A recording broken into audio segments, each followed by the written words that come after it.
Jeff, what do you got there? Oh, you're on the phone. Oh yeah, I was just telling this guy that this phone doesn't get texts. It doesn't do Uh, text messaging. you haven't been watching any of No, the no, Instagram on that phone? None of the TikTok. no. This is like I have to wait.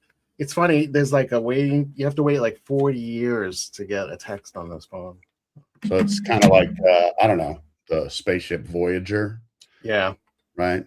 Yeah. right. It's exactly like that. All Yeah. right, So I hear you. What's crack-a-lacking in your neck of the woods today, Jeff?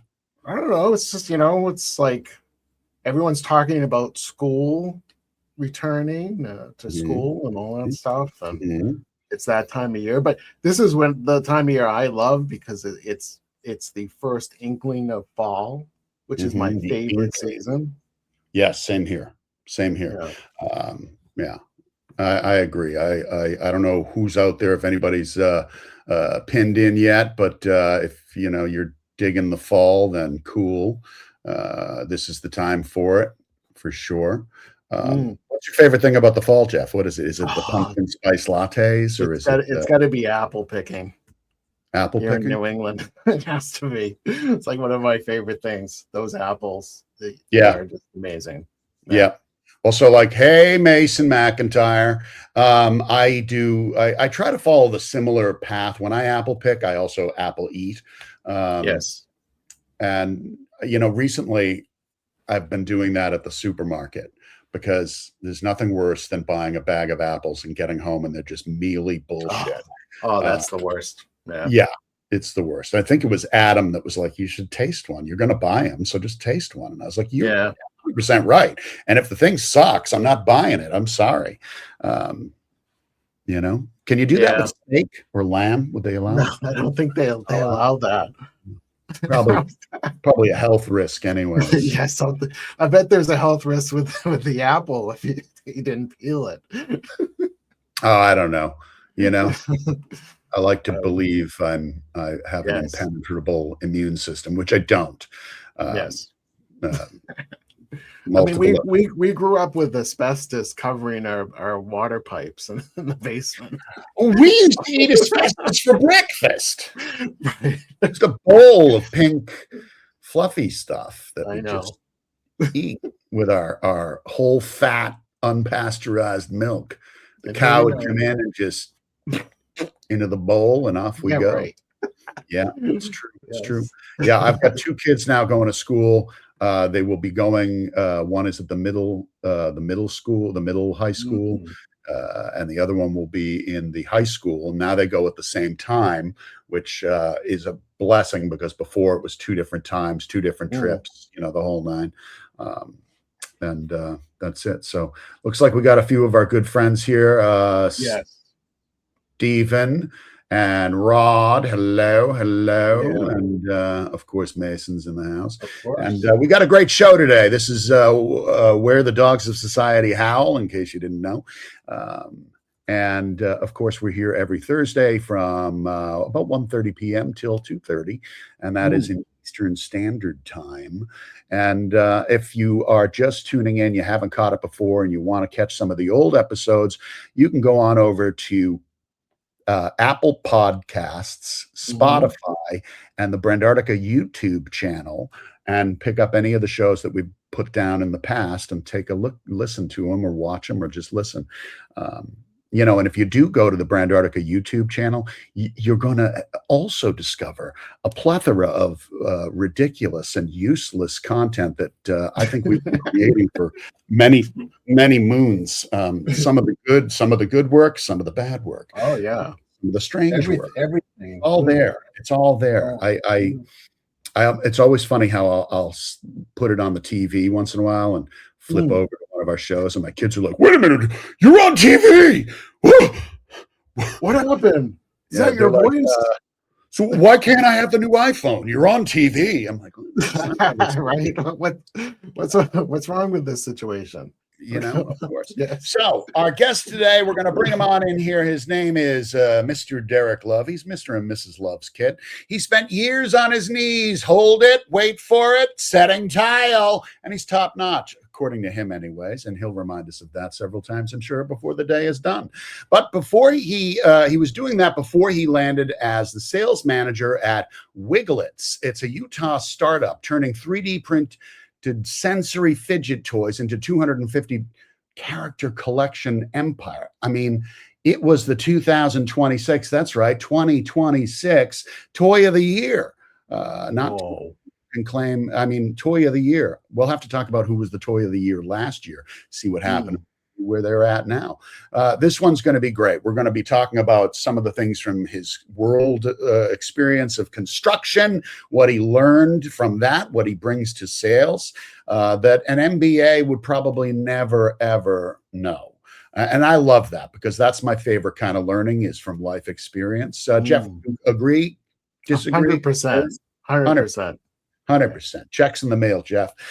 So we're going to talk a little bit about scaling a startup that runs on play, what creative leadership looks like when the product is literally designed to be fun, blunt, funny, refreshingly uncorporate. Like I said before, he's got, too many kids. We'll talk about that. He's also got 2 marriages. So he has a knack for getting involved in things, apparently. He's also got a knack for selling joy by the bundle. Ladies and gentlemen, put your hands together. You know him. You love him. You can't live without him. He's Mr. Saturday Night. It's Eric Love. That's free, baby. It's about time. Finally, we got a salesman on the dogs. Yeah, that's right. That's right, man. Welcome.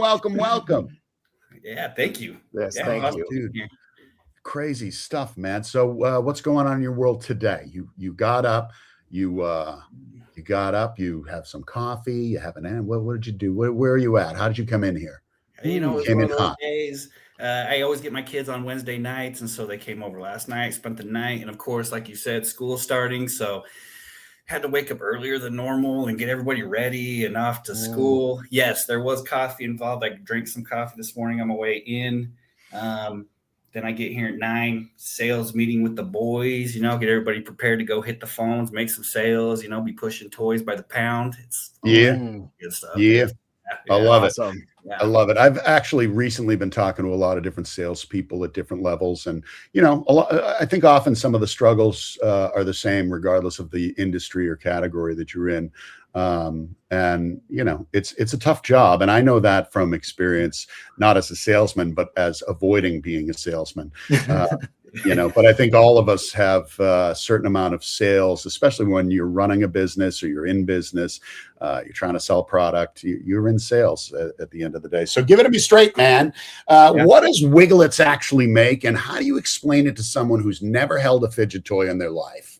Oh man, it's a 3D printed wiggly fidgety collectible, right?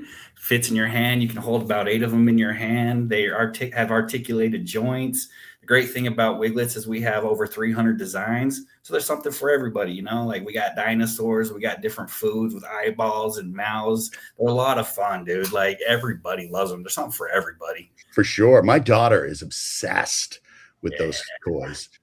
She's got thousands. We have bins of them. And, there were days, and now she's going into 6th grade. We're going to have to kind of curb some of these habits where she'd have like a second backpack full of all of her fidgets, and I'm like, but the teachers are like, it helps her like focus and stay cool and stay calm in class. It's like the stickers thing, right? You keep collecting them. Right? Yeah. Exactly. But there's something about those kind of toys that are very much soothing, I think.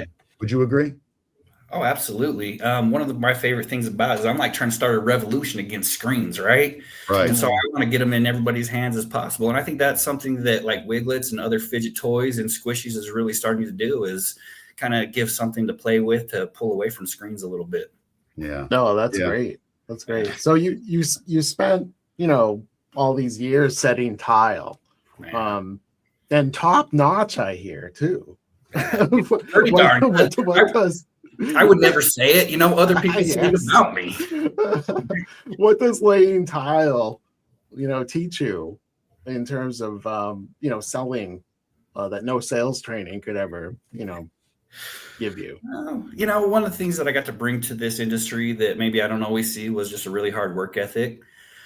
Because setting tile is hard and you do it by yourself for years and it's a grind. I'm driving all over Utah, setting tile everywhere, and trying to be the top of my craft with it, so a lot of hard work, right? And so when I bring that into sales, which first I wasn't Wigglitz, it was selling cars for a couple of years before I came here, and I just outworked everybody that I was around. Right. No, that's the fire under your butt speaking, right? True. I tiled our bathroom floor, which was like a tiny bathroom, and it came out like shit. And then I tried to tile our kitchen floor, and wait for it, it also came out like shit. So that is a freaking hard job. Yeah. So I basically built my business off of people like you that needed me to come fix it. Yeah, exactly. Yes. It's taken me years to sort through the idea of the things that I think I can do, but I know I can't, and just like save the money, save the effort, and pay a professional, because you know what? That's the thing, right? I might be able to, watch a few videos on the interwebs and be like, yeah, I can do that. And then next thing you know, the time suck kicks in. It takes way longer than you thought. There's so many nuances that those little video shorts don't seem to get into. And you end up spending more time than you would have imagined, but also you burn through product, right? Because you've screwed it up. Right. Well, actually, Richard has the key to the whole thing. It's measure twice and cut once, and then that solves all those problems. Well, so I am of the ilk that I cut 2 or 3 times and then go back to Lowe's and buy again. So it's just one of those things that, like, even on the surface, if you can try to even get remotely to look good when you do it yourself, it's like years and years of building that craft has it so that it's perfect underneath as well, right? So yes. Well, that's where the big game comes in, that under the side that nobody sees is, under the cabinets, under the fridge, under the surface of the tile itself, that it can go wrong in a number of ways.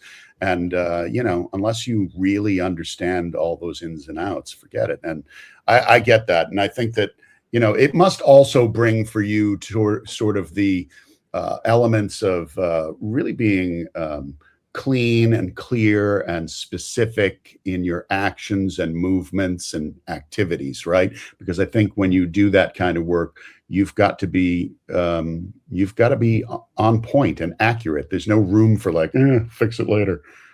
It also brings along lifelong OCD, right? Because everywhere I go, wherever there's tile, all I do is pick it apart. Right. So most people don't wake up one day and say, hey, I'm going from this job site to, I don't know, a startup company and work in sales. How did you end up there? And what was there anything that just made you go, yeah, I'm going to take a break from this and I want to do something different? What was it about it that made that happen? And why Wigglitz? Yeah. So it's kind of interesting. Like, I did tile for about 18 years. The last 5 or 8 years of it, I had my own business. That was really where I started doing sales, because I was trash at bidding and selling jobs. Like, I couldn't win them for nothing. So I started like reading a couple books, because I'm like, I want to get better at this, watch The Wolf of Wall Street. And I was like, I think I can incorporate that. Right. So reading books, especially how to win friends and influence people, because like I had a really rough character and exterior. Yeah. And so before I knew it, I just got really good at, to the point where like I went like 2 years and I only lost 1 bid. And so I was like, I'm good at this. I like it. But I was also in a marriage, and it really wasn't something that I felt like I could switch, careers on. Yeah. And so the funny thing, there's actually an in-between career that, like, I don't always talk about, but I went and did penetrant inspection for airplane parts for 2 years. And I made really good money at it. There again, outworked everybody, just got everywhere I needed to go with that. And so, but then I went through a divorce, and it was a really tough one on me and everything. So I just hit that point where I was like, wow, I don't have a whole lot of responsibility right now. I can do anything I want. And so I had the bright idea to go do sales. And I thought that the money would come really quick, and it didn't. It was terrible. So I went and sold cars And hey, and the best part about that is I went and sold Dodge and Jeep, so that was tougher. Yes. Yeah. So Right on. and Yeah, then, selling cars is a whole other animal. And by Yes. the way, I just noticed that Rod Christensen, who are you in Utah, Derek, or is the company in Utah? yeah, I'm in Utah. The company's in Utah. We're all here. Our good Yeah. buddy here, Rod Christensen, said he wants to. If you ever want to hang out and grab some lunch, he's always down to meet Oh, people and Oh, talk I'm in person. down. Let's go. There you go. Connect Yeah. with he's a good Rod dude. Christensen. And then, of course, there's Richard Moniz just throwing truth bombs all over the room. That's Don't right. go have lunch with him, though. It's a hike. It's a hike. He's a messy eater. Yeah. Can we edit that? Richard, I love you. I'm sorry. I'm He's kidding. in Canada. Well, maybe we're not allowed in Canada. Yeah, we're probably not allowed to go to Canada anymore. Fudge. I'm not getting into it. I'm not getting into it. I'm not getting into it. All right, man. Yeah. So I use like my sales experience from Dodge to go sell Toyotas, which is what I really wanted to do in the first place. Mm. And then it just so happened that this guy that I used to work with selling Dodges that was a sales manager over there became one over here at Wigglitz. And he was like, dude, you got to switch industries and come work with me. And I was like, you sell toys, dude. That's so stupid. Like I would never stop selling Toyotas to go sell toys. And he convinced me to do an interview, which is where I met my sales director, Tyler. And man, the rest is history. I was sold. I was like, I don't care. It's a startup. Everybody thinks it's a bad idea, but like, I know it. I can feel it. It's the right move for me. So I'm here. I love it. That's awesome. Yeah. That's awesome. So, so startup sales is chaos, right? So what's the thing that nobody tells you about building a sales engine before the company's figured it out itself?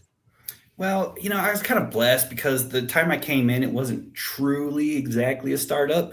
They launched into wholesale in 2025 at Toy Fair, and I joined up in November 2025. So, there was already nice little foundation. The word about Wigglitz was starting to get out there. And so I joined up at a really good time because I was like the first BDR sales hire that they had. I see. But selling toys, it's hard, but it's rewarding. But like I'm calling toy stores, I got something that they want, they need anyways, And the way that they're building the brand here at Wigglitz, it just makes it so much easier. They're already getting collectible. Like if you look them up on eBay, people are selling them for $30-$40 or trying to find the rare ones and selling upwards of $100. Like the word is getting out, it's taking off.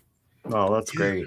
Why do you think it took off? What just finally snapped in our collective psyche where Wigglitz became just super in demand?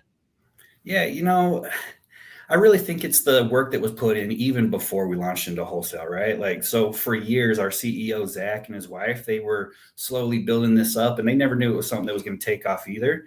But before they knew it, they were getting orders of like 5,000, 10,000 because they're just so cute and articulate and they're just so easy to sell, right? They sell at such a low price point. Like they're the perfect add-on when you're buying something else.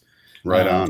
I really think it's that. Plus, like the way that they've decided to build this brand is off the chain, right? They decided, hey, what we're going to do is bring in our own design team.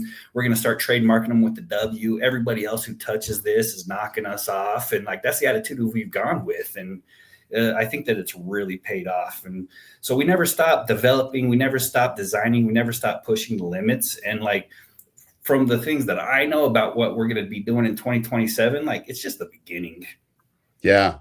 I love that, man. You've got what you have about, and I can see it.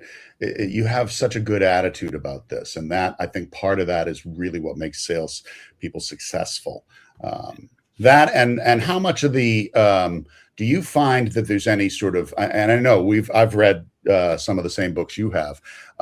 There's logic, there's tactic, but then there's that whole side of just being a person who builds relationships. How much of it do you think, what % of successful selling is relationship based? Dude, it's almost all of it, and that was one of the reasons why the guy who wanted me to come in and interview reached out to me in the first place. He's like, "You're the best at building relationships I've ever met. The way that you like build relationships with people, sell them cars, and they have all their friends and family and everybody coming back asking for you. Like, I think that this would be the perfect fit for you." So yeah, it's so much of it is building relationships. It's almost everything. Yeah, I mean it's interesting though. You know, that part of it is so important, and I 100% agree with you on that. But the other part of it is like you're selling fun, right? So you're selling. There's something to be said about it. I used to work in consumer electronics, and I worked for a loudspeaker company, and I used to always tell people, it's like we're we're making speakers for people to listen to music. Like, this is fun. Like, this isn't. We don't have smokestacks in our factory, right? Yeah. Like, this isn't like high. It's nothing wrong with industrial, factories, but it gives you that fun element to work with, which makes it easier. I would think, Yeah. in terms of doing the pitch, because it's like who doesn't like things that are fun?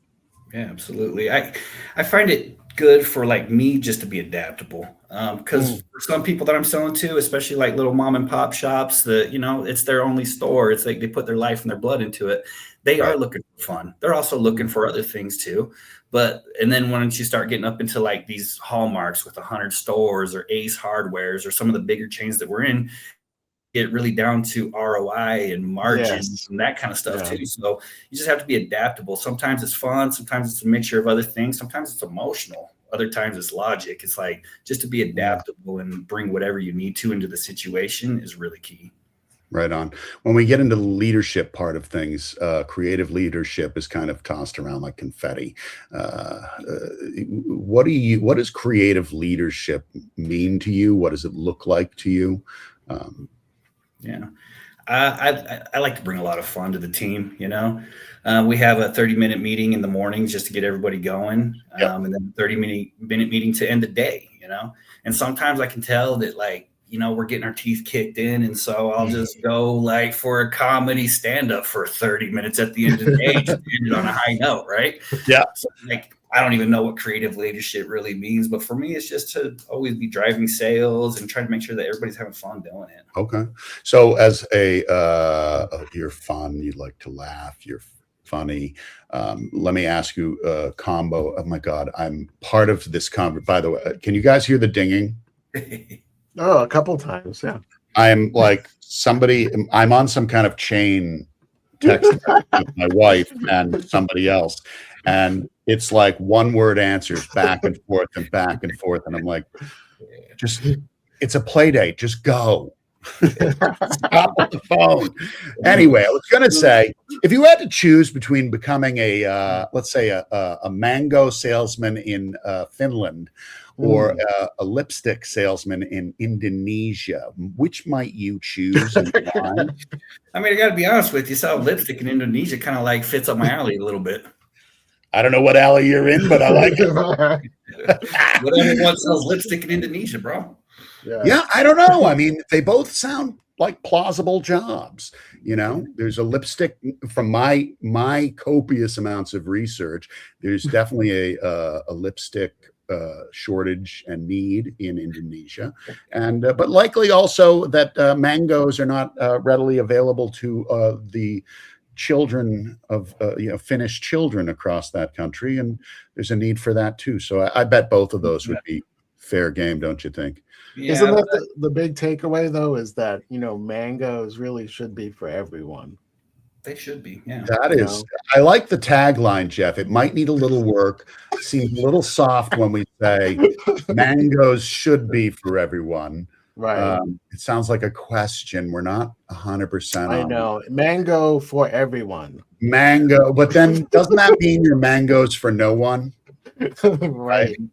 Yeah, and I don't know if I'm digging too far into my past here or not, but I've always been told not to get high on your own supply, and I don't know if the mangoes would survive. Oh, yeah. I know. My daughter's a mango junkie. She loves the mango. She doesn't know how to open one, but she knows what's inside is the good stuff. Yes. Are you the designated mango opener? Because I know I am in this house. So I just cut it into 4 parts, right? There you go. well, There I you go. slice on either side of that, the pit, and then do the scoring, and then open it. And you a know? little fan action. Yes. Yeah. Yeah, that's my technique. Yeah, it's a good one. It's We've pretty just that's the first of many detours I think we've taken today. Right, it happens. The show is brought to you by Mango. solid. And lipstick. Mango and lipstick. Yes. Actually, Yes. I think the whole thing dovetails together. I think we've got Mango, the world famous Indonesian lipstick model. He's coming on next week. No, not true. None of that is true. No. Oh man, you had me. I thought you were for real. No, God. Yeah. So many people do believe that I am. Renee did say that mangoes freeze well. We'll leave it at that, though, I think. Okay. What was there ever a call or a deal you closed that taught you more than any other win that you've had taught you? Was there something that you went, that was hard, but I got it, I did it, and wow, I did it because of A, B, and C? Is there any tricks, tips, anything that you've learned from your successes? You know what? It's funny because the wins are stacking up since I've been here. It's pretty incredible, but there's one in particular that I can think about that was like huge dub for me. We had just barely decided to, create more of me because things have been going so well. So we decided to bring on a bunch of people from the production side of our facility and give them a shot in sales if that was something that they were driven towards. And so I think we had about like 5 guys at the time that I was training.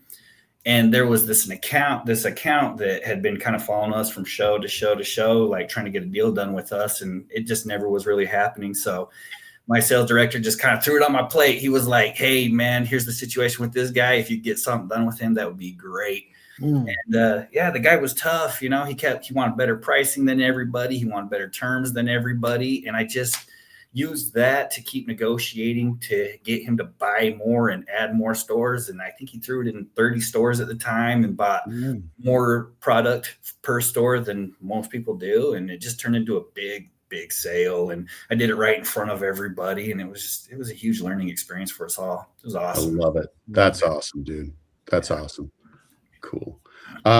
It says we're due for a quick break here, so but we're not really due for anything. So I'm just going to say my icy cold water today is brought to me in part by Rich Insights, Richard Moniz's eye tracking, packaging eye tracking software company, where they develop and they design and they tell you what's up and what works, what doesn't. Anyway, it's an unofficial partial sponsorship, but we're back now, and we're back now. Don't go anywhere. Don't touch that dial unless you want to touch that dial. And if you do, let me know. We can arrange something for that. Derek, first concert you ever done see? Oh, man, we're reaching way into the past. I think it had to be U2. Oh, that's a good nice one.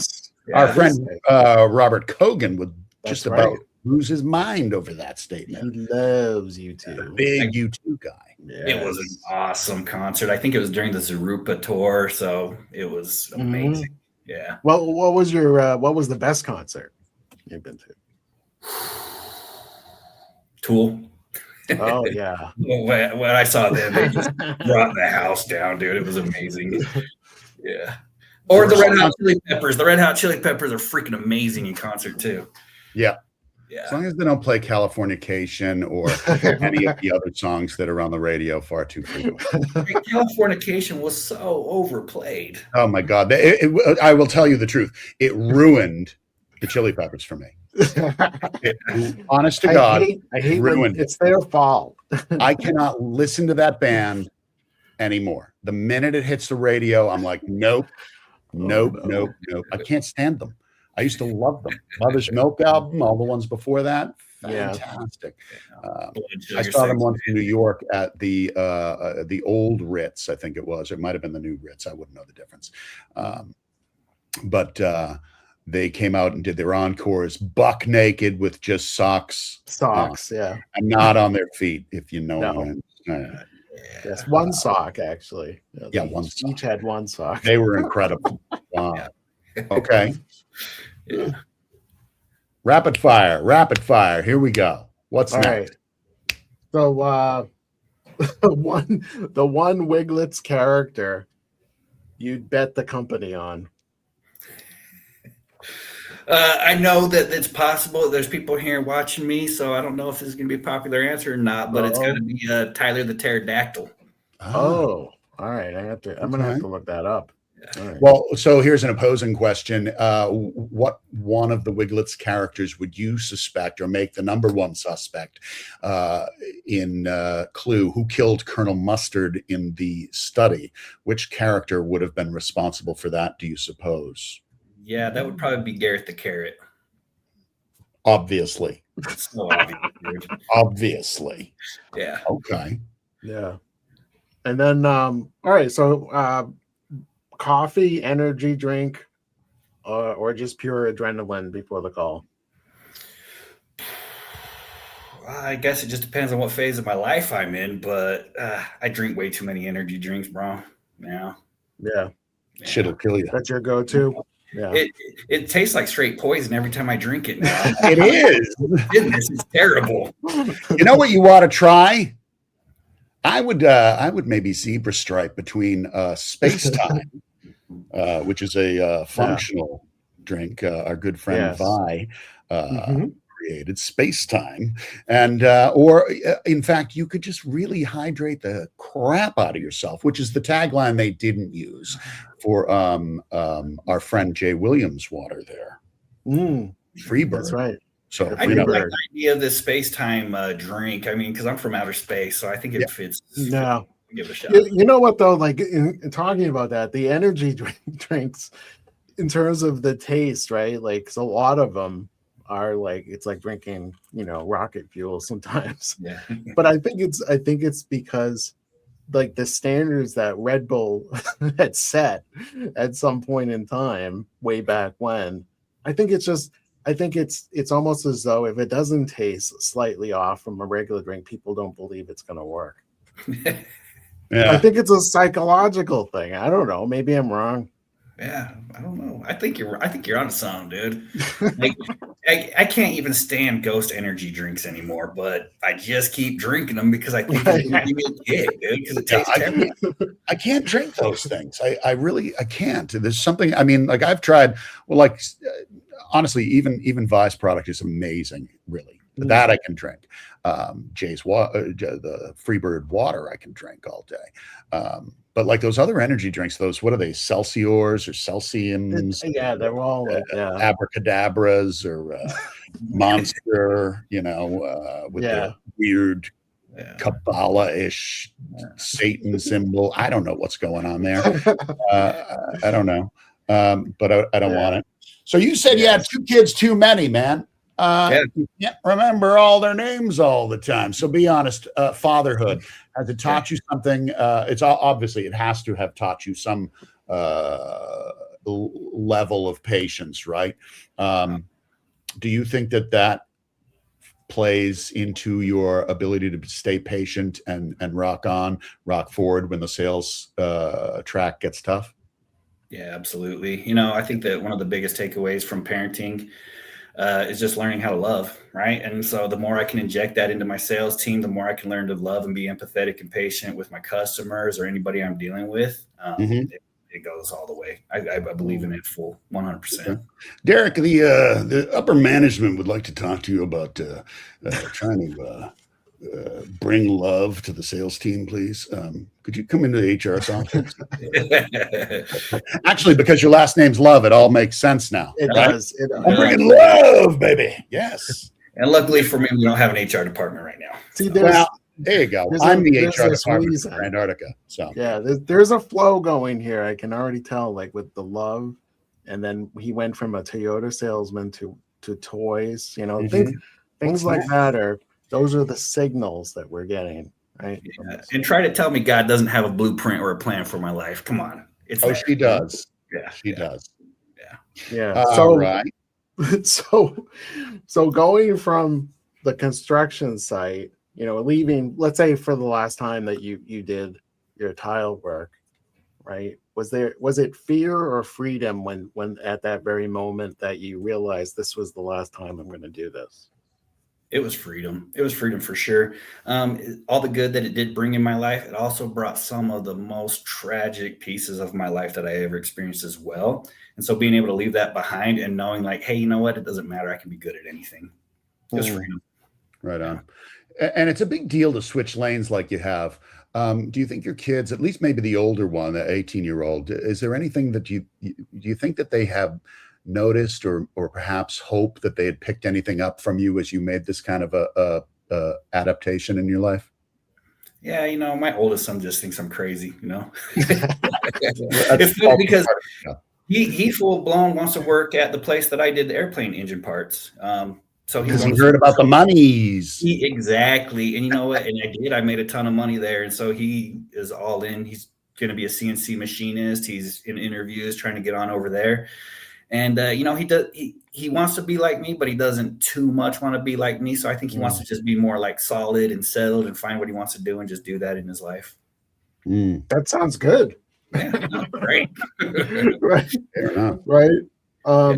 So you sell toys designed to calm people down, right? Or keep their hands busy. What's your fidget? What do you do with your hands? That sounds like it doesn't sound right. I rip Carlton 3 packs a day. Wait a second. It's like what's your distraction? What's your distraction? Why don't you close that camera down and head into the HR office for a bit and bring that cardboard box? Right. You know what? Outside of this place, I like to play the guitar. It's one of those passions where it's like I pick it up and I put it down. I pick it up, put it down. But lifting weights has become a huge part of my life. Okay. Oh, that's great. Yeah. But inside this place, dude, I'm just like everybody else. I'm playing with Wigglitz all day long. Yes. Yeah. Yep. Yeah. See, I made not lifting weights a huge part of my life. Yeah, that's how I am with running and cardio, right? I don't need it. Yeah, I don't want you got to chase me, and frankly, I'm gonna probably let you catch me because I don't want to run around. I don't. My daughters are like, Dad, let's just run. I'm like, no. I told her, I said, my daughter plays basketball now. I said, you know why Daddy's so good at these 3-pointers? Because he doesn't like to run. I said, if you're good at 3-pointers, you don't have to run anymore. Nobody expects you to. Nobody wants you to. You don't have to. You just pass up on that defense thing. Just get really good at shooting. Exactly.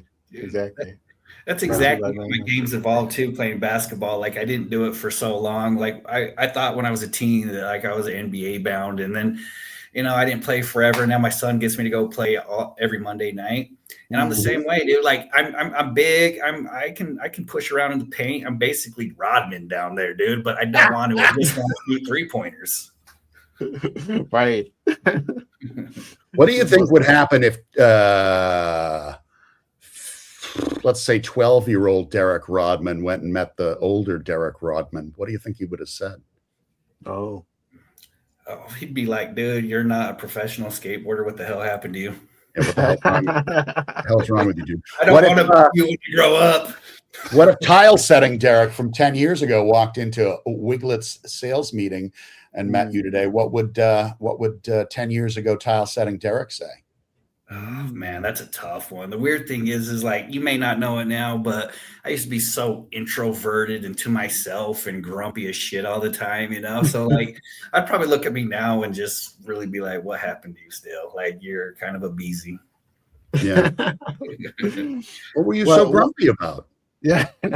It's just that industry. It's just being on your knees all the time. And like all those tile setters, they're all the same way. They're all grumpy and curmudgeons and hating life and knees hurt. And it's just not fun. Right. It's probably not good to bring to the job site like that upbeat, lift in the footsteps, happy whistling tile setter. Probably wouldn't last long on a job site. Dude, there's no room for positivity in that arena. No, it was a lot of like just insulting each other all day long. hate the pain. All day long. That's all it is. It's just nonstop. Yeah. Like one continuous Seinfeld episode. Yeah. Dude, and I have to watch myself now that I'm not in that industry anymore because Yeah. I'm quick with the tongue, I'm bad with the jokes, and like I gotta keep Yes. it down because I will make people cry. I know. Yeah. I know what kind of what you're talking about in terms of that environment. Yeah. What's something that you're dead certain about that most people in sales would disagree with?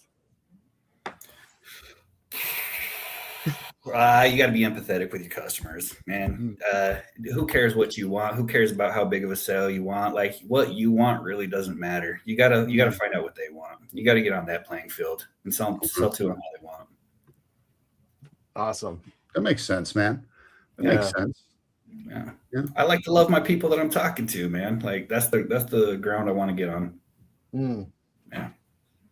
Love it. Hey, you were a guitar player, you were saying. Do you still play? Yeah, a little bit here and there. Yeah, cool. Yeah. What kind of guitar do you have? So I have a Fender Stratocaster. It's a 2004, so it's one of those anniversary editions. That's what's funny. It's like that's the one that always ends up in the case that I never play for some reason. I also have an Epiphone that's like it's a Les Gibson, but it's got all the same wiring inside of it as the Gibson, or sorry, Les Paul, but yes. So it's really nice. I really like it. It's got a broken neck that got fixed. So it kind of just reminds me of myself, a little bit. That's the one I really love to play. Okay. The Les Paul was always like really, for me, I didn't like it. Was very heavy. It is. It's a very heavy guitar. Like I don't know how to say it. Like if you're, it's not that. It's too heavy. No, I'm telling you, even it's not like I couldn't lift it. It's just over time it was like fatiguing because it was so heavy. Yeah, but compared to a Strat, like for instance, or I used to play like Charvel, like Jackson type of guitars, and and they were light. I mean, they just were light. They were easier to handle. I don't know. This is gonna sound like such a whiny statement, but like with the Stratocaster, the top of the body kind of is shaped to kind of like sit there nice, so your arm can over it good. With the Les Paul, I got a sharp edge that like my forearm always hits, and I hate that. So I play guitar. I'm a left-handed person, human man. But I play right-handed guitars, and like for me, an acoustic, it's the same because you got that no cutout there basically, unless you're playing one of them fancy Martins. But like all the other, like I used to love a Telecaster. I had the most beautiful silver Telecaster, and but it it was a headache because like you can't get any higher on the neck because of the way the body's built, and that was always a thing for me when I as a bassist looking for a bass that had like a deep enough cut in by the neck so that I could get up higher. And I used to have a beautiful Jazz P, like the Fender, the Jazz P Precision series. It was borrowed, and the nut up at the top, that whole little plastic piece had snapped off. So I used what do they call that thing that you clamp on the strings? A capo. Oh yeah. I used to. I just slam it on there and tighten it up. But I had to be careful if it slipped at all, like everything slid up a notch and I was always out of tune. So it had to be like locked on there, super, super, super, super tight. Just put a vice grip on it. That's right. Yeah, that would have been working. That's how I fixed the toilet up at my wife's family house. It's effective. Put a vice grip on it. It is. So let me ask you a couple of quick questions here. And if anybody else has some questions for our good man here, Rod Christensen says that his everyday guitar is a PRX and it's sexy as F. Paul Reed. All right. Nice. Paul Reed. Okay. Who's your favorite guitar player? John Frusciante, Red Hot Chili Peppers. Okay. Yeah. Very cool. Jeff, who's yours? It's hard to say. They're so different. Like, I mean, for a long time, for me, probably if I was going to have to pick one, it would be Steve Vai. Okay. But I like other guitar players like Eric Johnson is another one. Joe Satriani. Eddie Van Halen, of course. Dude, Eddie Van Halen's the GOAT, dude. He was okay. Yeah. He was okay. Yeah. He was all right. He's all right. He was okay. As far as innovation, I would say, like in terms of just bringing to light just different techniques, that he's the godfather of it, Yeah. By the way, welcome, Allison. Allison Clay is in her car listening. She's in her car. Yeah, we're being broadcast on multiple platforms right now around the world. So, we're there's on that. radio. That's Dude, right. how many millions of listeners are tuned in right now, by the way? I don't know. No. I try not to look when we're doing it. You can never tell. Yeah. You can never tell, but I got a question for both of you, and anybody in the audience can feel free to chime in. Is this real or not real? The tagline is "Nothing sucks like an Electrolux." Was it a real tagline or a fake tagline? Oh, that sounds so real. Anybody else? Okay. You're right. Derek, it is a real tagline. Let's see if we can stump you with this next one. Cheat on your girlfriend, not your workout. This is from Reebok, by the way. That's not a real tagline. Anybody else want to weigh in on that? Cheat on your girlfriend, not your workout. It depends on what decade it came out in. That's right. Well, it was part of a fitness campaign in 2012, and that Tuesday in May, the entire marketing team of Reebok was sent home with cardboard boxes. So there's that. All right, ready? Here's another one for you. We had an edgy 2011 pitch meant to market a low-calorie soda specifically to men. The tagline was, "It's not for women." Real or not real?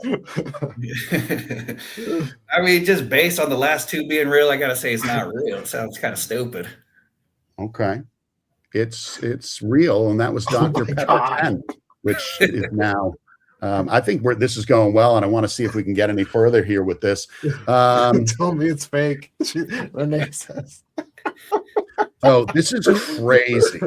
Okay, this is crazy, and I'm. If you're very sensitive in general and don't find me funny at all, cover your ears.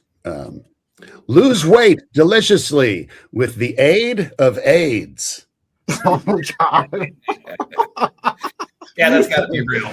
That's real. Yeah, that's 1980s, right. A appetite suppressant whose name tragically mirrored what we call. Well, what was that meme? That didn't age well. Yeah, no, I know. That's crazy, man. That is crazy. Anyways, being in our world, we see a lot of stuff. We are often tasked with creating taglines for things, and I'd like to think we're a little bit smarter than what we just went through there. Derek, is there anything you want to let people know about you, or where they can find you, or tell us a little bit more about Wigglitz and where to find them and what's up next? Any of that stuff. Hit us, baby. Yeah, I mean, you got to get out. You got to support the brand. You got to get Wigglitz, right? One of the things that we are definitely seeing a huge trend in is our direct-to-consumer website. Get on the website. Go check out all of our products. Buy some stuff. Get some stuff for your kids. Go out, get our advent calendars that are coming out. Like, they're amazing. Ooh.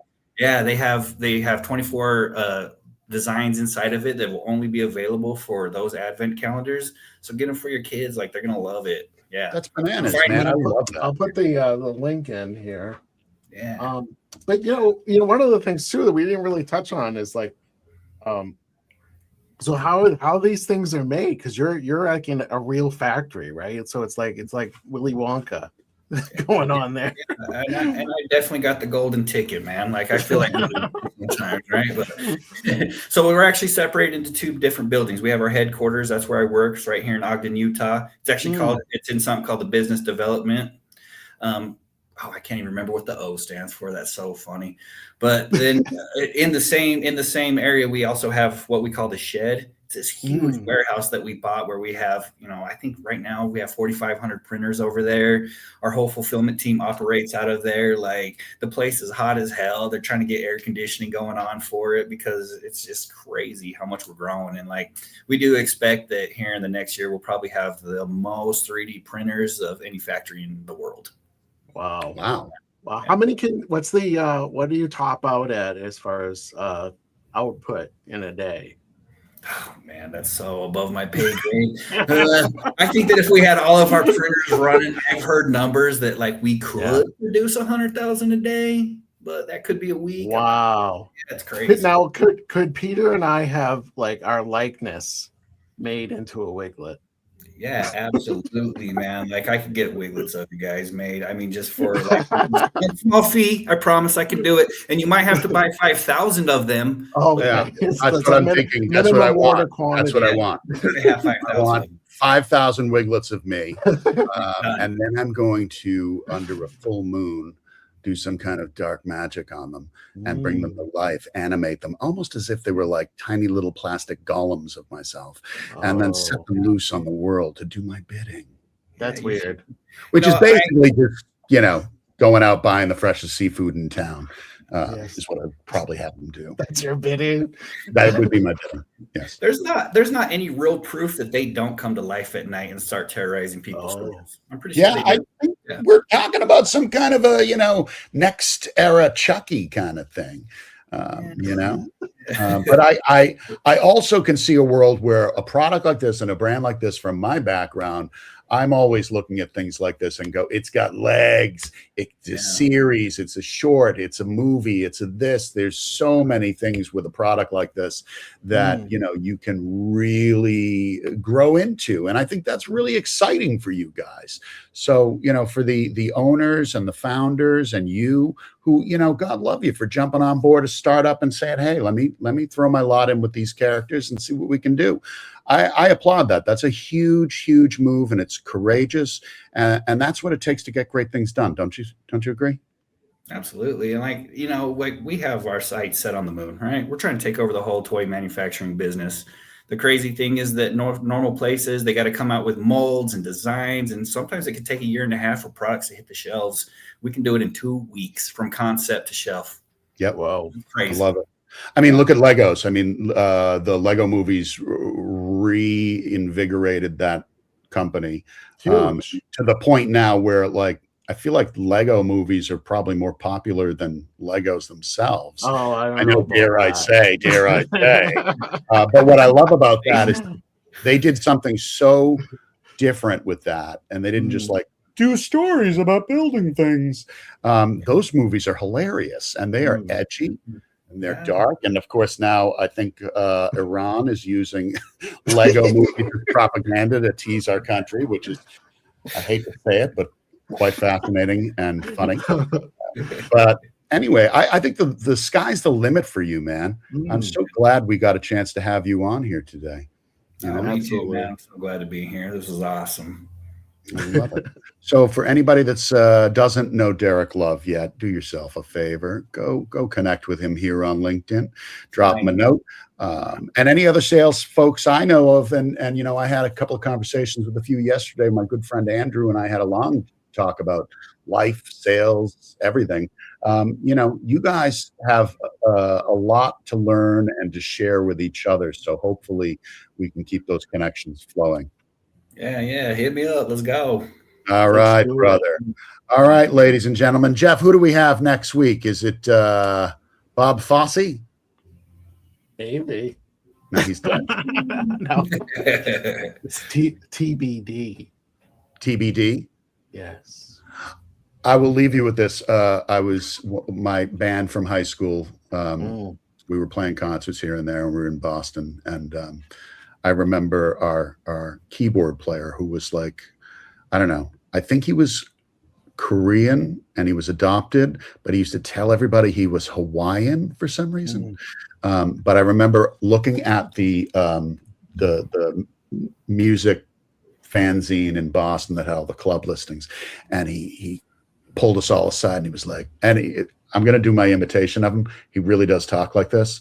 This is not nothing racial about this, because you can see when I do it, it has nothing to do with him being Asian in any way, shape, or form. He used to say things like this. He would talk about this. His voice was always like, yeah.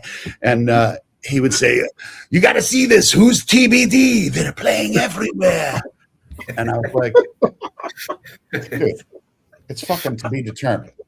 It's like, they're playing everywhere. I can't believe it. They're so popular. They're everywhere. They're so popular, to be determined, or to be announced. That was always the thing. So I mean, yeah, always leave them on a high note, Peter. It's always the way to go. So next week, we don't know who the hell's coming on the show, but maybe we'll have somebody, maybe we won't. I don't know. You never know that. But until then, I guess you can go back and watch all the shows whenever